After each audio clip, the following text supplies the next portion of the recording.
This content is not sponsored and is brought to you solely by Realistic Fishing. Welcome back to Realistic Fishing. Keep it realistic. Welcome back to Realistic Fishing. Well, I'm running really low on line here on my Shimano FX.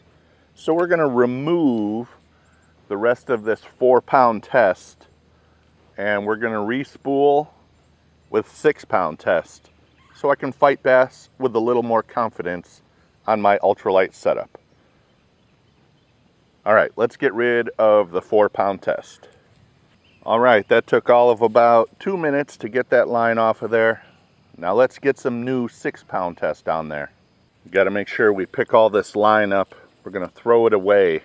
We don't want to leave it on the ground for birds and squirrels and stuff to get stuck in. And now with the bottom of the spool facing up, we're going to just start taking line. I'm sort of pinching it here under that first eyelet for a little bit of tension so it goes onto the spool nice and tight. If I had this spool flipped over, the line would actually be going on upside down and it would be wrapping around the tip of the pole and wouldn't be going on to the reel smoothly. That's how you know if you have it upside down. Yes, your line can actually be put on upside down and it'll cause a bunch of twisting. You'll know it's a real pain in the ass. All you have to do is flip the spool over. That spool, not this one. Alright, how we doing? That looks like enough line. We're good to go. Chris Simmons, Mount Juliet, Tennessee. You're watching Realistic Fishing. Keep it realistic. And for the rig, we're going to use a clip-on cigar float,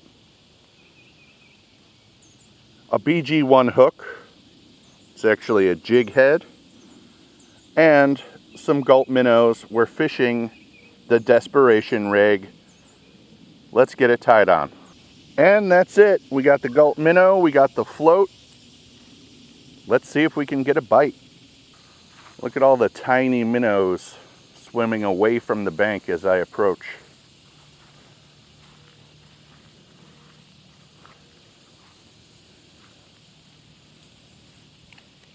All right, let's do this.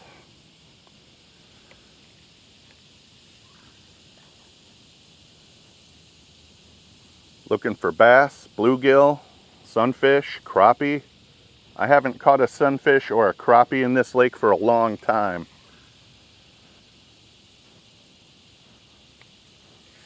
Fish on, first fish of the day right here. Pretty good fight for an ultralight. Oh, nice. Nice big bluegill.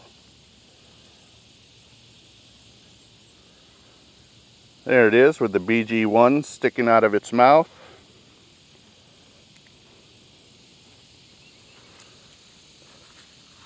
Let's get a quick hand measurement. Just about 8 inches. Nice color, green, orange, light blue on the bottom. Nice. Wow, see that wake? That was probably a carp or something. I scared away something really large right there. Let's clean off my lure here. Get that green slime off of there. Get my minnow on straight again.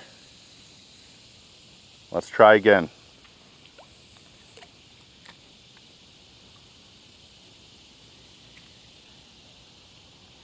Fish.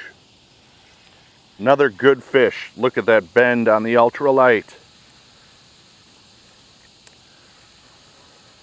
Wow. Good fight. Good fight. Another nice bluegill.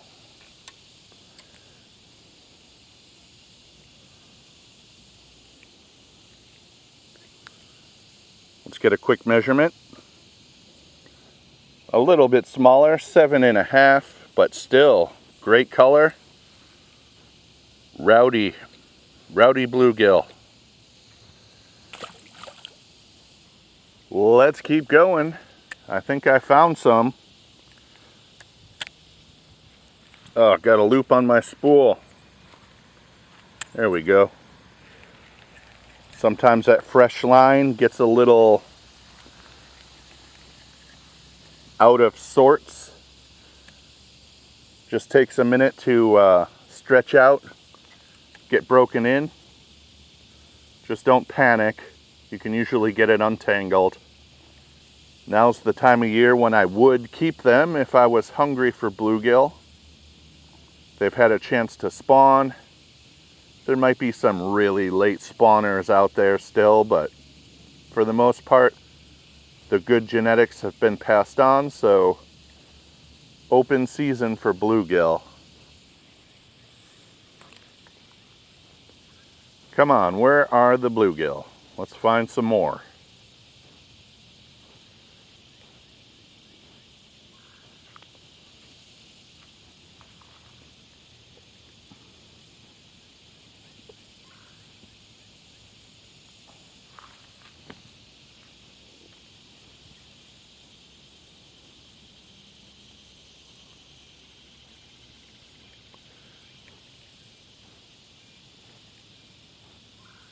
Looked like something swirled at my bobber.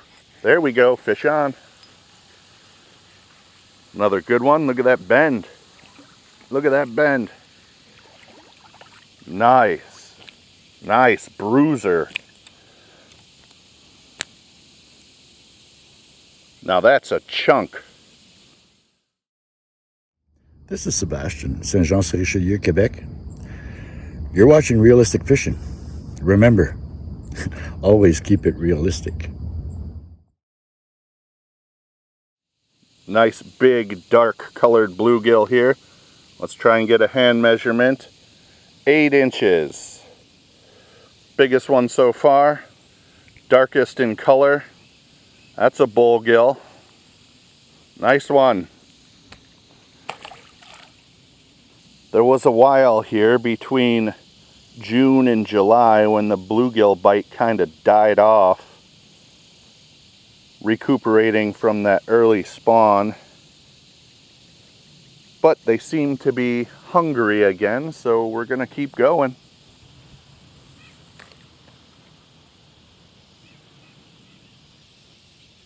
Yeah, I'm being swarmed by these little sweat bees. Those things are so annoying. They're like a little bee, except it can fly around like a hummingbird. They'll bite too.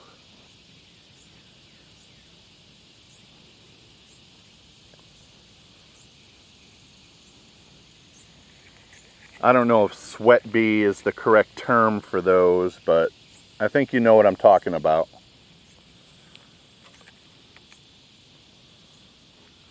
Let's see if we can get a look at it. Right there. Look at that thing.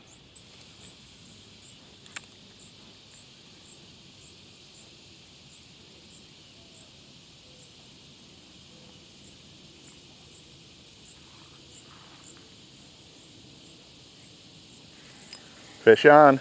There we go. Another good fighter. So much fun on an ultralight. Nice. Not quite as big as the last few, but still a good looking fish.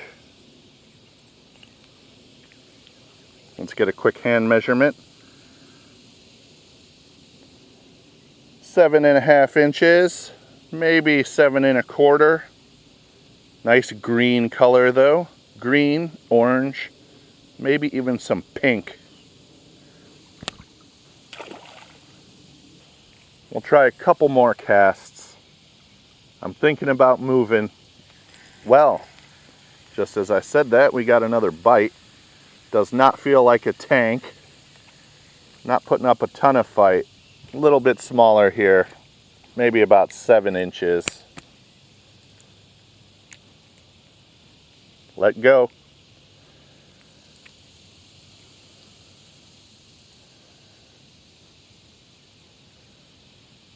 Not bad.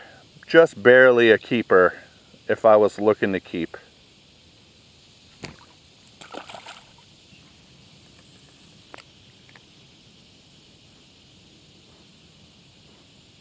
I've already lost track. I think we're at 6 bluegill now, maybe 5.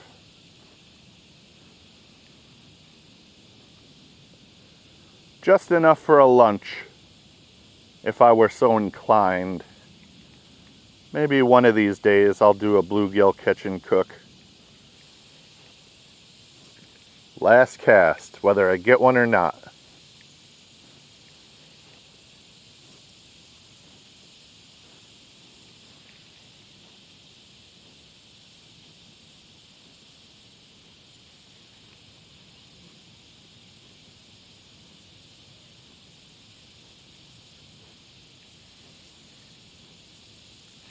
Fish. Here we go. Last one. Good fight. Good fight. Look at that pole bend. Look at that pole bend. Oh, absolute jumbo. This looks like a shellcracker and a big one. Yes.